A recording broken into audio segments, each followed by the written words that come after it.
Hello, আসসালামু আলাইকুম। সবাই কেমন আছেন? আমি আলহামদুলিল্লাহ ভালো আছি। আমরা সর্বাবস্থায় আলহামদুলিল্লাহ বলি। সৃষ্টিকর্তার কাছে শুকরিয়া আদায় করি। সর্ব অবস্থায় আলহামদুলিল্লাহ। আজকে অনেক দিন পর আমি আমার অনেক জিনিসই গিফট কেউ দিলে সেটা খুব যত্ন করে রাখি।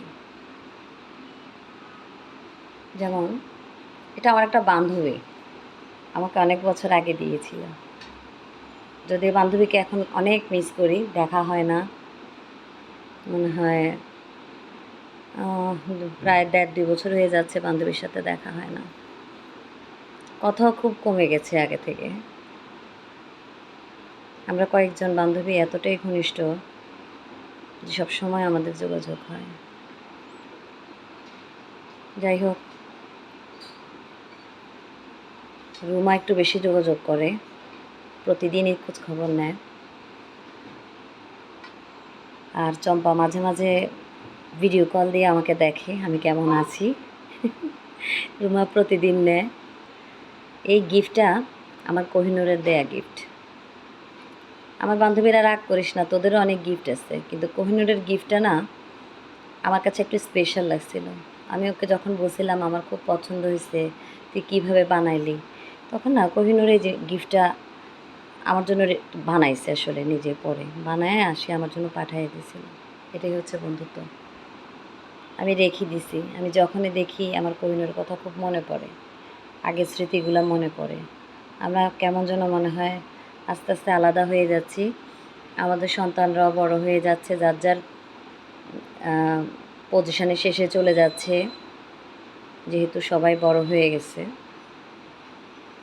ওদের মধ্যে ওদের মতো যোগাযোগ, হয়তো বা কারোর সাথে কারো যোগাযোগ নেই, কিন্তু আমাদের ওদেরকে দিয়ে যে আমাদের বন্ধুত্বটা সেটা আমাদের মধ্যে রয়ে গেছে।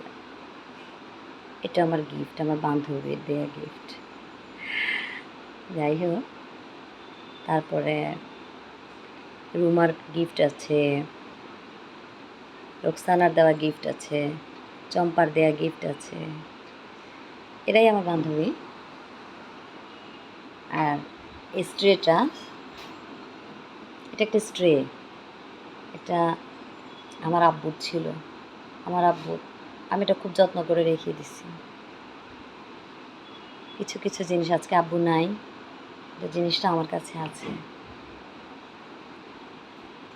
আমি যখন একা বসে থাকি তখন মাঝে মাঝে আমার কিছু স্মৃতিগুলো দেখতে ইচ্ছে করে, ভালো লাগে। স্মৃতিগুলো মনে হয় যেন টাচ করলে আমি তাকেই পাচ্ছি খুঁজে।